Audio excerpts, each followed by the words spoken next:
महाराज की जय। श्री गोस्वामी तुलसीदास जी महाराज की जय।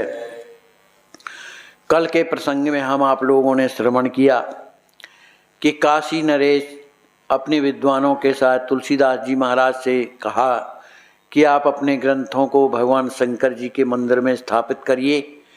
तो रामचरितमानस भी रखी गई, सभी पंडितों ने अपने अपने ग्रंथ रख दिए अंदर, और आरती के बाद फिर पट बंद हुआ और उन्होंने अपने अपने ताला लगाए और चाबी जो है महाराज के पास हुई। अब सभी कोई रात में जाग रहे, कहीं कहीं नींद भी आ जाती, तो दो चार चार लोग उठ करके देखते रहते हैं कि भैया सोना नहीं, भैया पता नहीं है बाबा क्या कर सकता है। तो इस तरह से सभी कोई सोते हैं, कोई जागते हैं, फिर सोते हैं, फिर जागते हैं। तो माने उधर पर चल रही है, माने कोई सोता नहीं, कम सोते हैं। उसी समय पर भगवान शंकर क्या करते हैं कि जहाँ शंकर भगवान गर्भगृह में है तो वहाँ पर एक पतला पतला कपड़ा पड़ा हुआ है जिसको पर्दा बोलते हैं।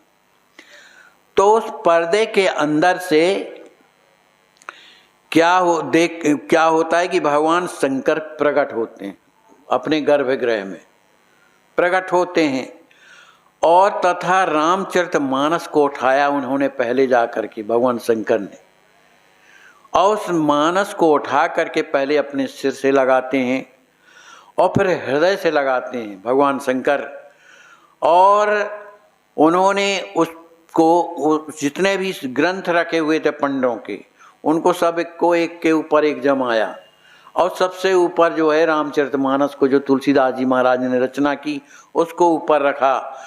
और रखने के बाद उस पर जो है सत्यम शिवम सुंदरम लिख दिया और रख दिया जहाँ का तहाँ।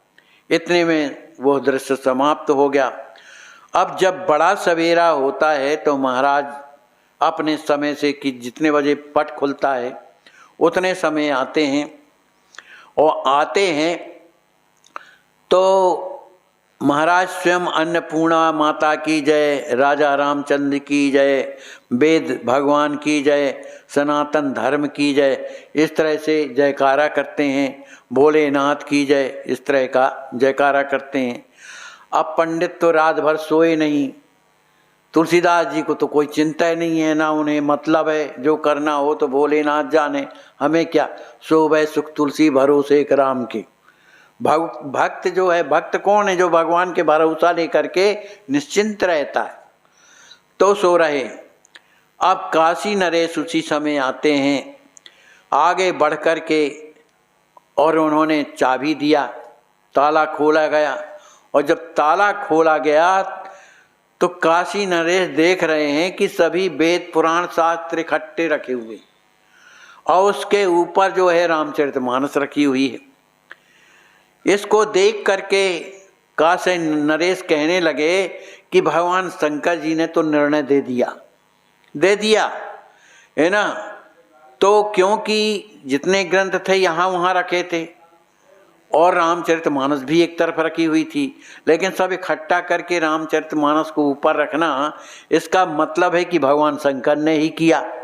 और उसमें भी स्पष्ट दिखाई दे रहा था दूर से, जिसमें सत्यम शिवम सुंदरम लिखा हुआ था।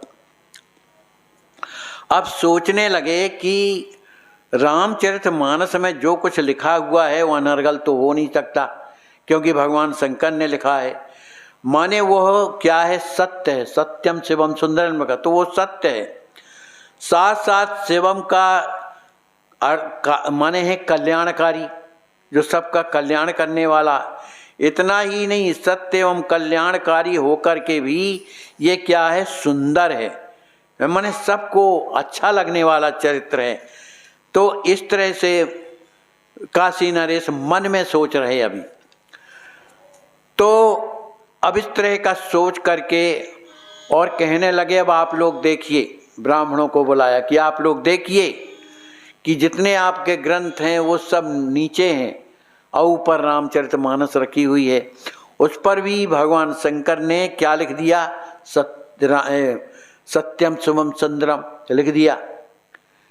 तो अब तो बोलिए, अब निर्णय शंकर भगवान ने कर दिया कि नहीं? अब ये तो कुछ ना बोले, क्या कहें। पहले तो कई भाषा ग्रंथ कुछ विप्रों ने अपमान किया, स्वार्थ मलिन मन नरते का परमार्थ को सम्मान दिया। किंतु उदीयमान दिनकर किसने भाप विधान दिया, सत्यम शिवम सुंदरम लिख के शिव ने ग्रंथ प्रमाण किया। फिर दिगंगत में गूंजी जय जयकार बाबा तुलसी, कल कुटिल जीव निस्तार हेत अवतार बाबा तुलसी। सभी कोई जयकारा लगाने लगे, लेकिन अब पंडितों के तो मुंह उतर गए, कुछ बोलते नहीं बन रहा। अब क्या करें बेचारे, अपना मुँह लिए घर आए कि भैया देखो, जब शंकरी भगवान भैया उनका पक्ष ले रहे हैं तो अब इससे बढ़ कर के क्या है, इस तरह सोचने लगे। लेकिन दुष्ट अपना कुछ ना कुछ पैंतरा बदल देते। अब सभी पंडित जो पंडित थे उस गंगा जी के किनारे सवेरे पहुँचते हैं। अब वहाँ पर बैठे हुए थे तो एक जा कर के कहता है पंडित जी से, कहिए गुरु, अब आपकी योजना तो असफल हो गई, जो भी किया है आपने राजा के यहाँ ले गए तो सफल हो गई। अब तो काशी के पंडितों का मुंह काला हो ही गया, पराजित हो गए, अब क्या करना चाहिए। तो दूसरा कहता है अब क्या करना है, अब तो 3 काम में एक काम करना पड़ेगा। तो एक पूछता है कि कौन सा काम बताओ। तो कहा ये 3 काम ये हैं कि एक तो ये काम ये है कि चुल्लू भर पानी में डूब के मर जाओ, एक काम तो ये करो। दूसरा ये जो बड़ी बड़ी मूछें रखे हो ना, इसको मुड़वा लो, अब तुम्हारी मूछों में कोई ताव नहीं रह गया, है ना। और तीसरा क्या है कि जो अपने आप को गुरु कहलाते रहे हो तो गुरु की स्थिति को कहलाना छोड़ दो। ये तीनों काम करना पड़ेगा। तो एक कहता है अरे भाई, इससे काम थोड़ी चलेगा, अरे हिम्मत क्यों हारते हो, अरे कोई ना कोई फिर से योजना सोचो, फिर तैयार करो। अरे बिना मानस की मट्टी पलीत किए हुए हमारा काम थोड़ी बनेगा और चुप्पी थोड़ी साधे रहेंगे। तो एक जो बड़ा पंडित था उन्होंने कहा सुनो भाई, वैसे तो हमारा हृदय जला हुआ है और तुम और नमक छिड़क रहे हो। अरे मैं चुप्पी नहीं साधे हुआ हूँ और न मैं मुझे मूछ मुड़ाना है, न चुल्लू भर पानी में डूबना है। मेरे पास तो एक से एक योजनाएं हैं, मैंने सोच लिया है कि अब क्या करना है और निश्चित रूप से योजना मेरी सफल होगी। एक पंडा कहता है भैया हमें भी तो सुनाओ, कौन योजना बनाए हो, अब कौन योजना है। दूसरा कहता है कि सुनने के बाद हम लोग भी इस पर विचार विमर्श करेंगे, जो योजना तुम बनाए हो बताओ। तो कहा कि सुनो, प्रथम तो मन में यह आता है कि काशी नरेश की तो नहीं चली, उस बाबा ने ऐसा कुछ कर दिया कि काशी नरेश भी उसी तरफ चले गए। तो वो तो बातें छोड़ो, दुनिया ऊपर राज है, राजा ऊपर संत, है ना। तो जादू कर दिया राजा के ऊपर, इसलिए जो है राजा उसी तरफ चला गया। लेकिन लोहा लोहे को काटा करता है ना। हम भी तो पंडित हैं और वो भी पंडित है, विद्वान है, तो विद्वान विद्वान को काटता है। अरे यह आप क्या कह रहे हो गुरु, एक संत दूसरे संत का समर्थन करेगा कि खंडन करेगा। कहा देखो, संत भी कई प्रकार के होते हैं, संत सब एक हैं, ज्यों पोस्ता को खेत, कोई फूलत लाल है कोई फूलत सफेद। तो पंडा कहा कि फूल में भी तो अंतर होता है, वैसे संतों में भी अंतर रहता है, कोई लठधारी कोई मठधारी, कोई जटाधारी कोई तपधारी। कहत कबीर सुनो भाई साधो, सबकी खोपड़ी और मति न्यारी। सब अलग अलग खोपड़ी के होते हैं किसी का सिद्धांत कुछ है, तो इसमें न्यारी न्यारी खोपड़ी वाले लोग होते हैं।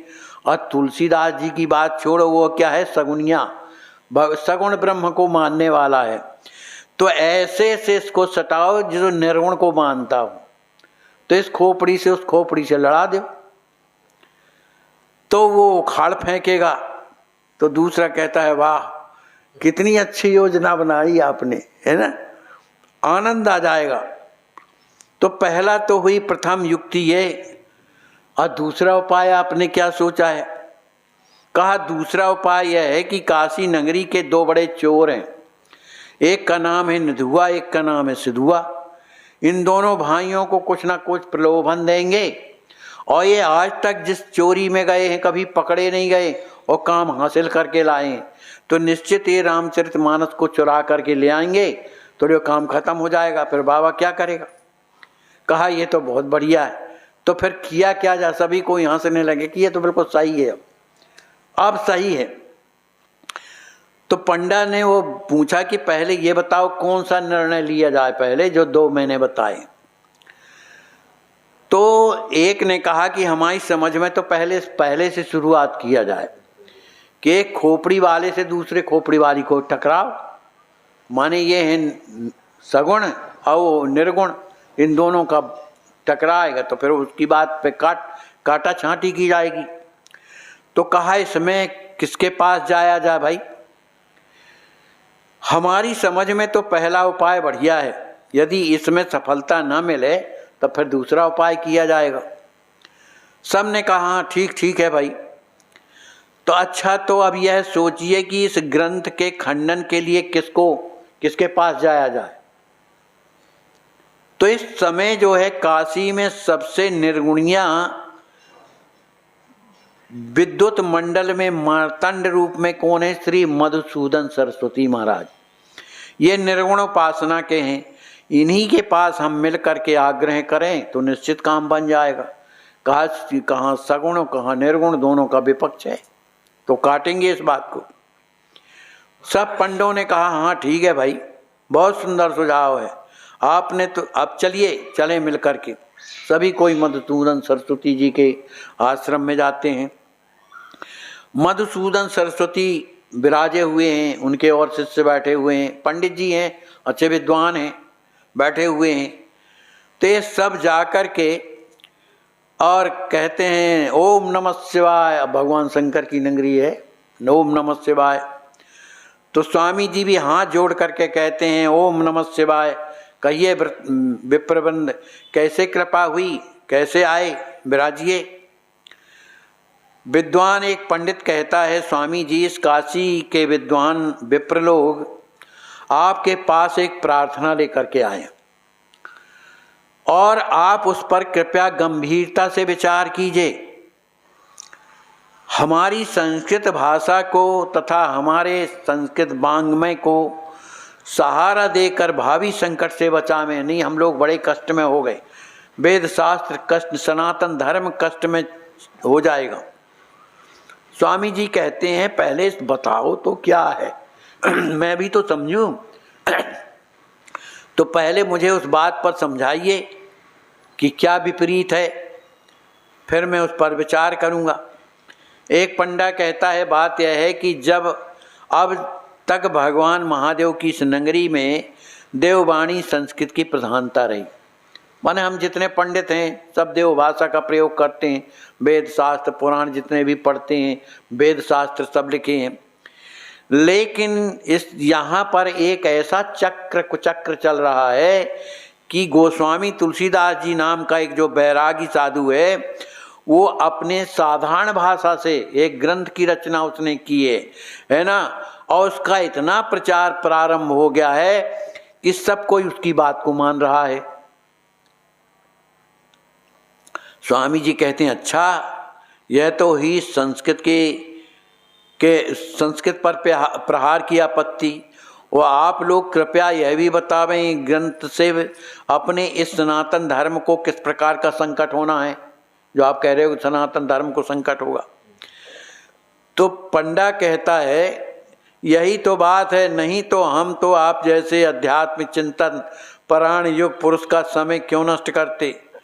अरे तो उसमें दो चार बातें तो हमें भी बताओ ना कुछ संकेत में, तब न समझें। अरे प्रभु, एक तो ये है कि तो वो कहता है कि जैसे भाषा जो है भाषा शाखा है सही, संस्कृत भाषा मूल, लेकिन वो कहता है मूल धूल में रहत है और शाखा में फल फूल। तो ये हमारी जो संस्कृत भाषा को वो धूल में मिलाए और अपनी शाखा भाषा को फल फूल बता रहा है, तो उसी को प्रधानता दे रहा है। अब इतना सुनकर स्वामी जी ने कहा, अगर ऐसी बात है तब तो हम इस पर बहुत तत्परता पूर्वक विचार कर प्रयत्न करते हैं, जिससे सनातन धर्म की मर्यादा में आँच न आवे। इसीलिए तो हम आपके पास आए हैं। ठीक है, अब आप लोग जाइए। जब जाने लगे तब उन्हें याद आई पंडित जी को। कहा, सुनो एक बात और बताओ, ये सब बातें जब हो रही हैं तो हमारे यहाँ तो काशी नरेश है ना, राजा के पास जाना चाहिए। तो आप लोग काशी नरेश के पास जाइए पहले। एक कहता है, अरे स्वामी जी हम सब कुछ कर चुके हैं, काशी नरेश जी के पास भी गए हैं और वहाँ जहाँ प्रार्थना किए हैं तो काशी नरेश ने तो उन्हीं का साथ दिया। कहा, कैसे साथ दिया? कहा, हम लोगों के वेद पुराण सब जो है महाराज ने अपने गर्भगृह में रखवा लिया शंकर जी के, और उस बाबा के पुराण को भी रखवा लिया वहीं पर, और रात में बंद कर दिया, किवाड़ा वगैरह चाबियाँ भी लगा करके वो चले गए और हम लोग रात भर जागते रहे महाराज। लेकिन वो बाबा इतना जो है कुछ जानता है, चेटक जानता है, कुछ जो है जादू जानता है कि वो पता नहीं अंदर जा कर के उसने सब ग्रंथों को नीचे कर दिया और अपना ग्रंथ ऊपर रख के और सत्यम शिवम सुंदर लिख दिया और कहता है कि ये तो भगवान शंकर का लिखा हुआ है, ऐसा कहता है। अब तो स्वामी जी आश्चर्य में पड़ गए। अच्छा, ऐसे भी घटना हो चुकी है? कहना, हाँ महाराज ऐसे ही हुआ है। स्वामी जी कहते हैं, फिर भी आप लोगों को संदेह है? जब शंकर जी के मंदिर में जब ग्रंथ इकट्ठे हुए, ऊपर रामचरितमानस लिखी पाई गई और उसमें सत्यम शिवम सुंदरम लिखा रहा, फिर भी आप लोगों को संदेह हो रहा है? अरे महाराज, संदेह की बात क्या है? ये जितना भी किया है माने बाबा ने किया है, ये टुटका जानता है, ये सब कुछ कर लेता है, ये इसी ने कर दिया है। अरे आप ही सोचो, इस कलयुग में कभी शंकर भगवान प्रकट होके लिखेंगे और कि अभी आज तक मिले हैं किसी को? लेकिन स्वामी जी ने कहा, ठीक है आप लोग जाइए, अब हम उस ग्रंथ का अवलोकन करेंगे और फिर जैसा होगा, जो निर्णय होगा हम वही करेंगे, न तुम्हारे तरफ और न तुलसीदास जी के प्रति। जो निर्णय होगा सही वही करेंगे। अब जो है कहा, महाराज थोड़ा ध्यान से देखिएगा, नहीं हम लोगों की जो है आशा निराशा में बदल जाएगी। अब इतने में स्वामी जी ने क्या किया कि एक सेवक को भेजते हैं एक पत्र दे करके, और पत्र लेकर के गोस्वामी तुलसीदास जी महाराज के पास भेजते हैं। जय सिया राम। गोस्वामी तुलसीदास जी महाराज के पास भेजते हैं एक सेवक को। वह जा कर के, उस समय गोस्वामी तुलसीदास जी महाराज अपनी शिष्य मंडली के साथ विराजे हुए थे, और वह जो सन्यासी था, जो सेवक था, जा कर के स्वामी जी के चरणों में प्रणाम करता है गोस्वामी तुलसीदास जी की, और जय सीताराम कहता है। तुलसीदास जी उन्हें देख करके जय सीताराम कहते हैं और कहते हैं, भैया बैठो, और कैसे आना हुआ? वो सन्यासी कहता है, स्वामी जी मैं तो इसी काशी क्षेत्र में का ही निवासी हूँ। मेरे गुरुदेव श्री अनंत श्री संपन्न वेदांत प्रवर्तकाचार्य श्रीपाद यतिवर श्री मधुसूदन सरस्वती स्वामी जी का मैं सेवक हूँ। गुरुदेव की आज्ञा से मैं आपके श्री चरणों में एक पत्र लेकर के आया हूँ। श्री गुरुदेव की इच्छा है कि आपके द्वारा जो प्रणीत, जो आपने ग्रंथ की रचना की है रामचरितमानस का, वो अवलोकन करना चाहते हैं। तुलसीदास जी उठ कर के पत्र लेते हैं। अच्छा, मधुसूदन सरस्वती जी ने इस दीनहीन सेवक को स्मरण किया, यह तो मेरा परम सौभाग्य है। पत्र पढ़कर अवश्य अभी लीजिए। एक शिष्य से कहा, वत्स ये जो रामचरितमानस है ना, इसको अपने सिर में रखो और जाकर के महाराज जी को दे कर के आओ और उनके चरणों में मेरी ओर से प्रार्थना करना, साष्टांग दंडवत करना और कुछ ना कुछ फल फूल ले जाकर उनके चरणों में समर्पित कर देना। ऐसा कह कर के वो शिष्य जो है और वहाँ से फल फूल और ग्रंथ को लेकर के चलता है। इधर मधुसूदन सरस्वती जो हैं विराजे हुए हैं, उनका शिष्य ले जा करके और कहा हमारे गुरुदेव ने ये रामचरितमानस आपने मंगाई थी तो दे दिया है और ये फल फूल आपके चरणों में माला पहनाई और दंडवत किया, ये गुरुदेव की ओर से समर्पित है। अब जो है रामचरितमानस को उन्होंने उठाया। अब जब उन्होंने रामचरितमानस को एक तरफ से जब पढ़ना शुरू किया तो उनका हृदय भर आया।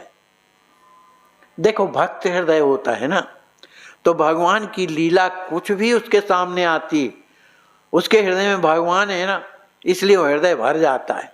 जैसे ही रामचरितमानस का उन्होंने उठाया, प्रणाम किया, हृदय से लगाया, तो कहने लगे स्वामी जी, मधुसूदन सरस्वती जी महाराज कहने लगे धन्य हो प्रभु, आपकी माया बड़ी विचित्र है। ऐसे दिव्य ग्रंथ श्री रामचरितमानस के प्रति इस काशी पुरी के जो यथाकथित जो विद्वान ब्राह्मण हैं कितने मोह में पड़ गए, मोह में अंधे हो रहे। अब बताओ इनके अंतःकरण में जो है विद्रोह की भावना ही तो है। कितना सुंदर जो है यह ग्रंथ है, इस महापुरुष ने कितना सुंदर लिखा है। बिन छल विश्वनाथ पद नेहु, राम भगत कर लक्षणेहु। ये पढ़ रहे हैं। प्रभु समरथ सर्वज्ञ शिव, सकल कला गुण धाम, योग ज्ञान वैराग्य निधि, प्रणत कल्प तरु नाम। इस तरह से पढ़ते हुए सोच रहे हैं कि इसमें शंकर भगवान का कहाँ इन्होंने विरोध किया है। फिर अगुण ही सगुण ही नहीं कछु भेदा, गाव ही मुनि पुराण बुध भेदा, अगुण अरूप अलख अज जोई, भगत प्रेम बस सगुण होई। इस तरह से उन्होंने सोचा कि व्यवहार पक्ष भी इनका बढ़िया है, ये अगुण को भी मानते हैं और सगुण दोनों को मानते हैं। ये भी लिखा है परहित सरिस धर्म नहीं भाई, धर्म सबसे बड़ा क्या है इन्होंने निरूपण किया है। अब इस ग्रंथ के प्रत्येक अंश को पढ़ते पढ़ते जो है सरस्वती जी महाराज बड़े प्रसन्न हो जाते कि यहाँ इस ग्रंथ में कोई ऐसी बात नहीं है जो विद्वान कहते हैं कि इसमें जो है ऐसी बातें लिखी हुई, सब कुछ तो लिखा हुआ है।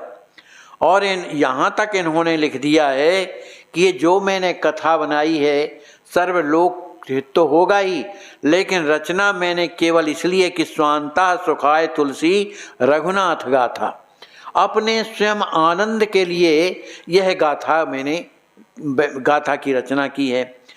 और उसमें भी सबसे ऊपर सत्यम शिवम सुंदरम भगवान शंकर जी के हस्ताक्षर भी हैं।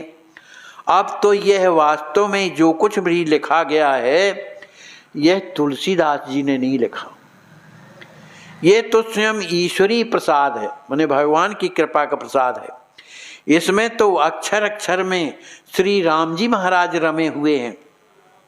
इतना नहीं, यदि कहा जाए कि यह ग्रंथ नहीं अपितु ग्रंथकार भगवान श्री राम नाम का वांग्मयी श्री विग्रह है तो इसमें कोई आपत्ति नहीं होगी। यह किसी प्रकार से खंडनीय नहीं है, यह तो मंडनीय है, परम रमणीय है। अतः एक उन्होंने इतना सुंदर एक दोहा उन्होंने लिख दिया उन निर्णय में कि जंगम तुलसी तरु है तुलसी, आनंद कानंद माही, जिस कविता मंजरी सौरभ पर राम भ्रमण मरनाही। माने यह तुलसी का वन है और तुलसी की उस मंजरी में क्या है, श्री राम जी रूपी जो भंवरा है उसमें मड़राते रहते हैं। माने जो ग्रंथ है ये भगवान को बड़ा प्यारा है, ऐसा लिख करके उन्हें ब्राह्मणों को दे दिया। तो वहाँ से भी ब्राह्मण लोग हारी मान गए। अब आगे की जो लीला है कि अब आगे क्या करना है, ये कल योजना हम आप लोग कल श्रवण करेंगे। बोलिए श्री सीताराम जी महाराज की।